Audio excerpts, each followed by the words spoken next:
All right, time for our fortnightly debate. I'm joined here in the studio by the member for Higgins and representative of the Liberal Party, Kelly O'Dwyer. Kelly, good afternoon. Good afternoon, Tom. And her sparring partner from the Labor Party, the Shadow Minister for Immigration now, Richard Marles. Good afternoon, Richard. How are you, Tom? You've worn a lot of hats recently, Richard. You've been the Minister for Trade, the Shadow Minister for Immigration. I think you were the leader of the party for a brief moment there. Not true, but You've been the bag man for Bill Shorten. Well, that isn't true. But you've carried his bag all around the country. I don't quite like the characterisation of that, but I'm very happy in this job and hope to be holding it for some time. All right, now I've got a lot of questions I want to ask you. Plenty of calls coming through as well, 96900 693. There is a raging debate, raging as the bushfires sadly have been raging in New South Wales, as to whether or not they are the product of climate change. Now, many people say the fact that the bushfires have occurred so early in the season is proof that the climate is changing. Kelly O'Dwyer, your reaction?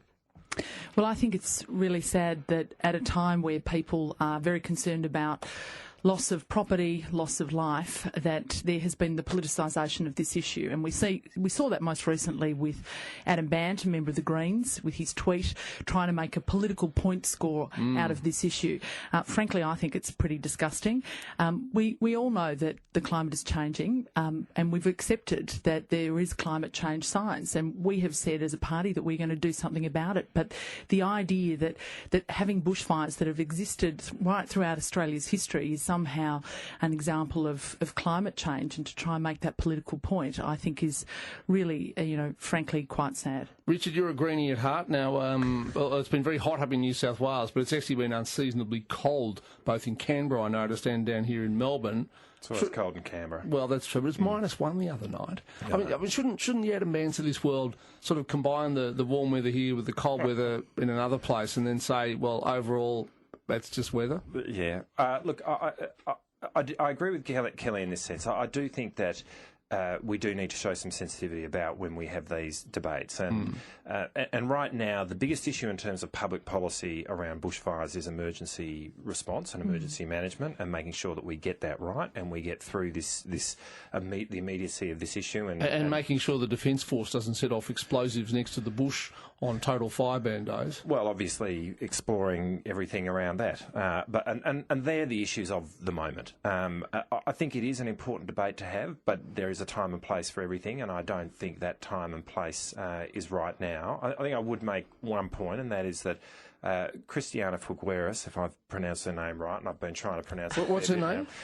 Say it one more time, Richard. Christiana Figueres. Look, I won't challenge you on that. I won't challenge you on your pronunciation. I'm pretty sure I've got it wrong.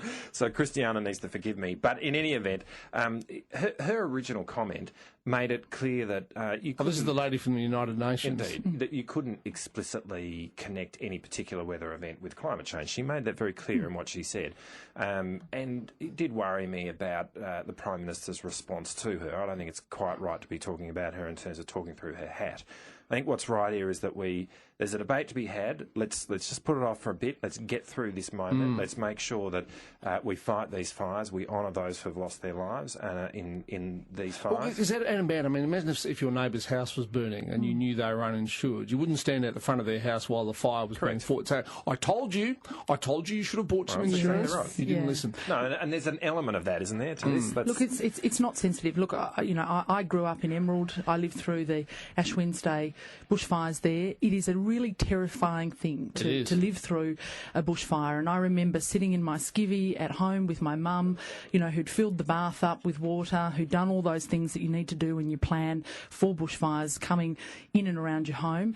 And the unfortunate thing is, the fire went through Cockatoo, it raised Cockatoo, Emerald was spared, but it was terrifying, and the lack of sensitivity on this point really disgusts me. We've got news headlines in a moment with Heidi Murphy, but first though, Robert has a question for Kelly. Good afternoon, Robert. Good afternoon. Yeah, look, I sent you an email, Kelly, before the election. I'm not sure if everyone will recall the super trawler that was a South African-based business, and apparently that Tony Abbott is going to re-grant the licence for the super trawler to come to Australia and basically deplete our oceans of its seafood. Well, Robert, I certainly haven't heard of that. I'm quite happy to take that comment and investigate that, but I've not heard of that. I remember the debate about the super trawler. I'll just throw this in before the news. There was no increase in the amount of fish that would be taken from the waters. They were one very big ship that had got the right to take a lot of the fish, but therefore everybody else were taking less fish. And I think it was the mere fact that it was one big vessel. But I mean, no one seems to worry about 10 little vessels going out and taking the same amount of fish. As I recall, that was the issue. Richard Miles has got a questioning look on his face. We'll see what his reaction to this is in a few minutes' time. Right now, though, news headlines with Heidi Murphy. Good afternoon, Heidi. Tom, good afternoon. 2 men are dead after a light plane crashed following takeoff at Shepparton Airport. The plane crashed through the airport's perimeter fencing and onto the Goulburn Valley Highway earlier this afternoon. The state opposition's renewing calls for the proposed East-West link to go to a vote as speculation mounts about the cost and timing of Stage 2 of the project. Same-sex demonstrators are considering a huge wedding celebration in Canberra ahead of a High Court challenge to the territory's gay marriage laws. And in sport, Brisbane's talent manager says the whole club needs to take responsibility for an alarming post-season player exodus following the departure of several players during trade period. More in the news at 5. Heidi, same-sex demonstrators, is that a demonstration of just one gender, or are these people in favour of same-sex marriage? I believe it's same-sex marriage demonstrators. You're correct, Tom. Thank you. Same-sex marriage supporters are considering a huge wedding celebration. How to make yourself unpopular at dinner parties. Just be a pedant. Calls coming up. It's 27 to 5. 3AW Traffic for Tyre Power. Get the buying power of a 260-store network. The Eastern Freeway's a bit of a schmozzle at the moment. There's been 2 smashes. Traffic's very heavy outbound from around Yarra Bend Road. One's on the Bulleen Road outbound on-ramp and the other one's at Burke Road sitting in the right emergency lane. Very thick through that stretch. The Tullamarine Freeway winding down as you head through the Sound Tunnel. Very heavy in from Racecourse Road onto the Balti Bridge, which is delayed all the way in from the Balti Bridge. And the Tullamarine Freeway, a patchy drive between Bulla and the Western Ring Roads. A lot of people playing musical lanes. Also on the Ring Road, an earlier breakdown at Keilor Park Drive in the Westgate Freeway bound lanes. A little bit tight there. He's been in the left lane. If you're driving towards Greensborough, really thick and slow from the Craigieburn bypass to Dalton Road. On the Monash Freeway, slow going around Kooyong. There's a breakdown at Burke Road. Also a crash being cleared in Blackburn and Central Roads. Another one in Truganina at Sayes Road at Westbourne Grammar. And that's 3AW Traffic. Woolworths gives you more savings every day, like 15 cents per litre off fuel. Just spend $100 or more in a single transaction and get 15 cents per litre off fuel on now at Woolworths. I'm Caroline Ferguson. Hello, Peter Mitchell on 7 News tonight. 2 people killed in a fiery plane crash at Shepparton. A man's campaign to upgrade a notorious level crossing, and how Beyonce paid a Brunswick pensioner to use her front porch. 7 News tonight at 6. My name's Pat Reardon from the Rising Sun Hotel in Richmond. We had some shocking trouble with a blocked toilet in there not so long ago, and we were in all sorts of strife. Straight away the drain man popped into my head. They answered the phone immediately. Within 2 hours there was somebody out there. They had the drain completely unblocked and resealed, and we were open for business again the next morning without any dramas to follow. Why would you call a plumber when you can call a drain man? Hi, I'm Brendan from the Drain Man. Call us to unblock your drains. 1-800-843-372. 1-800... The Drain Man. Agatha Christie's masterpiece, A Murder is Announced, opens at the Comedy Theatre next week. Starring the much-loved Miss Marple, this clever murder mystery will have you guessing till the very end. This is a night not to be missed. Call Ticketmaster today. There's an exciting loyalty program in sports and community clubs around Victoria. It's called Club Mix, and it's a great place to meet new friends or catch up for a laugh with old ones. Plus, you can win great prizes, like a trip to Hamilton Island. You can find Club Mix at Box Hill Golf Club, Ferntree Gully Bowling Club and Coringal Bowling Club, plus many more. Go to clubmix.org.au today and see if your local club is in the mix.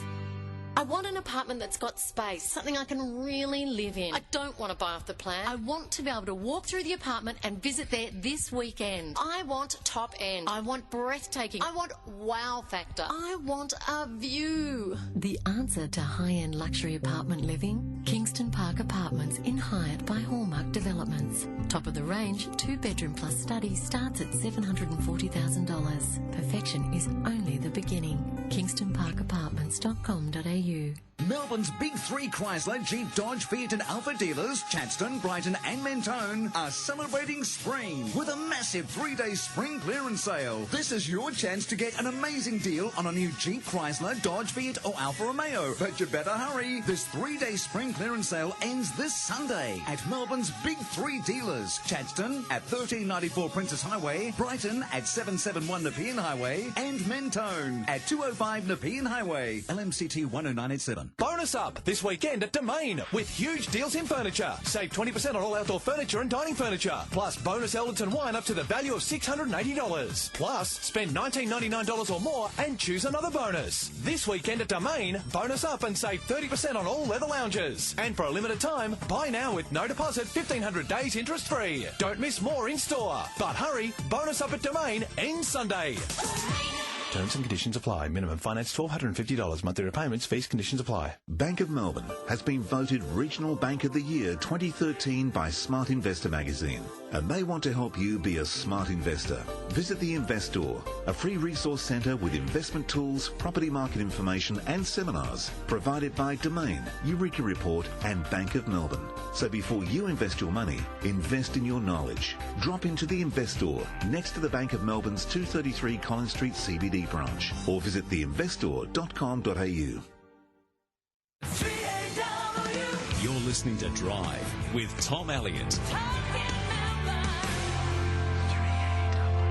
22 to 5, I'm with Kelly O'Dwyer, the member for Higgins and from the Liberal Party, and her sparring partner here, Richard Marles from the Labor Party, also the member for Corio.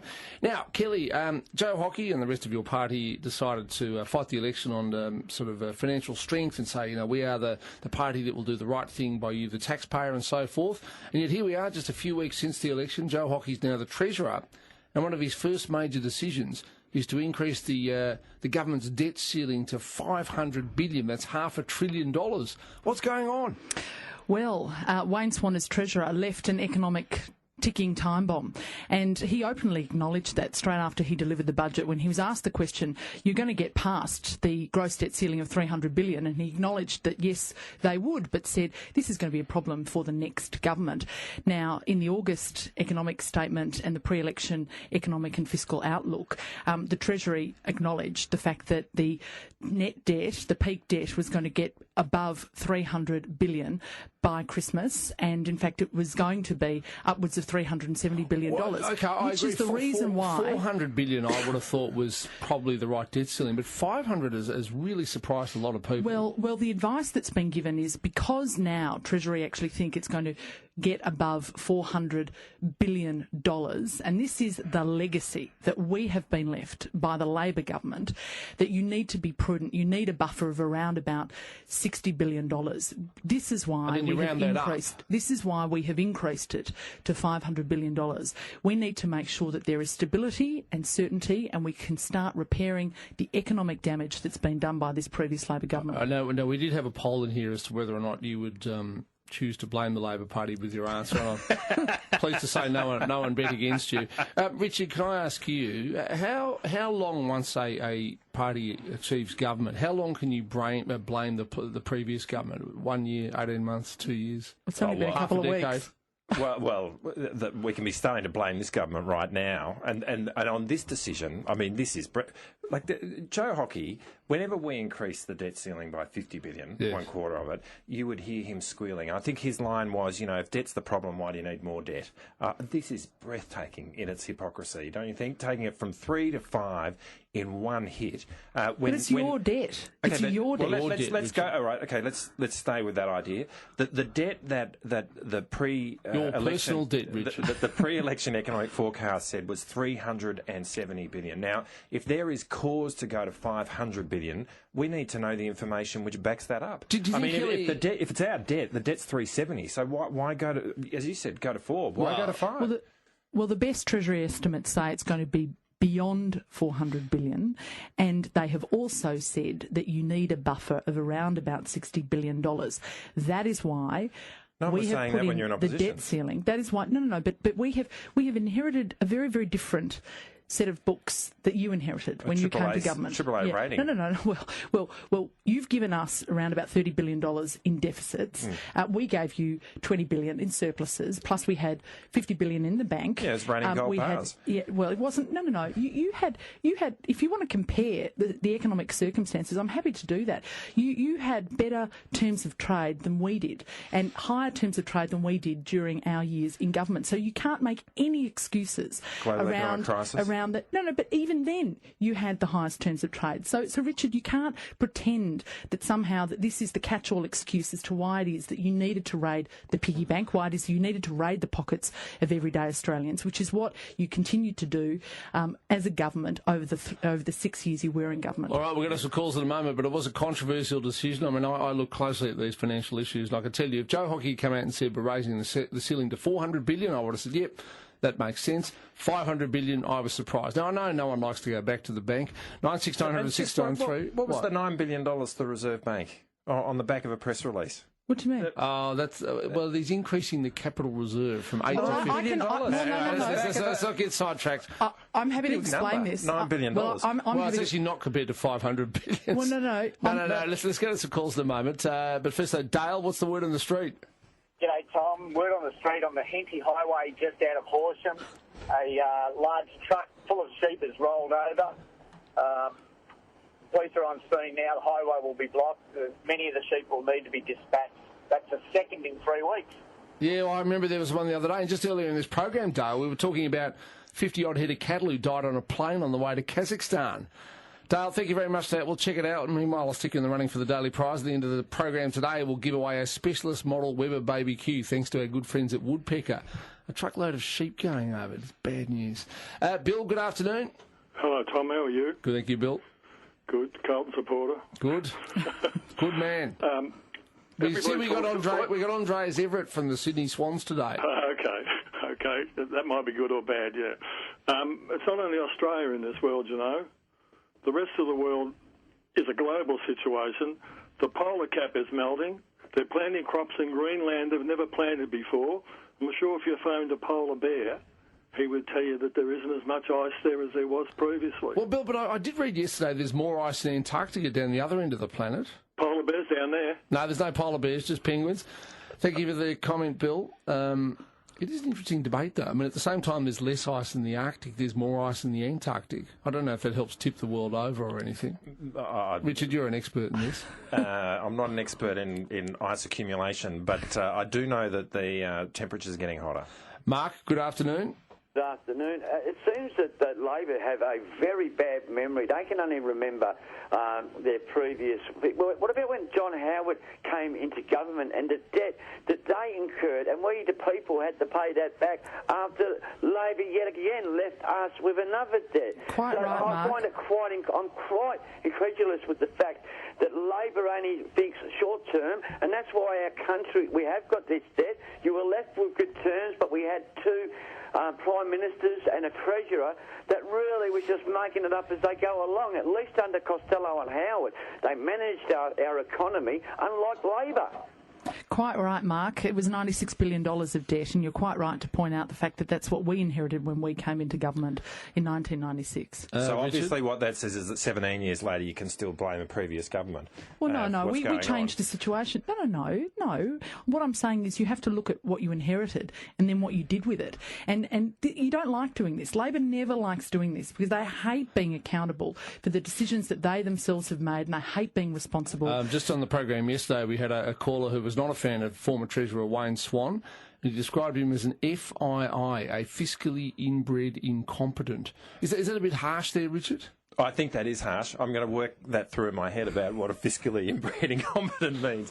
But we will stand up for our economic legacy every single day. AAA credit rating, not achieved by the Howard government, one of the only two economies in the world to get through the global economic crisis without going into recession. And we've got, and in fact our debt is, 13% of GDP. Well, it sounds like it's rising. Now, look, we're going to run out of time, but we've got one more call from John. Go ahead, John. Now, Kelly, the reason that the Liberals got all that money under Howard was because they sold Telstra, and they made a huge amount of money from the sale of Telstra. it wasn't from good economic management. It was from selling the farm. And as for global warming, it's a pack of lies, and I'm sick and tired of the Labor Party pushing this phony notion. Well, thank you, John. Well, there you go. We sold the farm under the Liberal government, and Labor's telling a pack of lies with their friends, the Greens. Right, on that note, we better leave it. Thanks, Tom. Thank you, Tom. Kelly O'Dwyer, Richard Mars. Nice to speak with you, Richard. We'll do it again in a fortnight. More calls coming up. It's 14 to 5. The full team is back on Nightline. Well, we're back together on Nightline, Phil. We sure are, buddy. Good to see you. You sound as though you're a bit off mic. Can you come a bit closer? Yes, I'll wheel my commode chair closer to the microphone. Nightline with Bruce Mansfield. And now, Philip Brady back behind the mic. You see, I broke my hip. You know all about that, don't you? Yes, I do. I've heard that for weeks. But I'm back to stay, but I have to do calisthenics. Weeknights from 8, right after Sports Today on 3AW 693.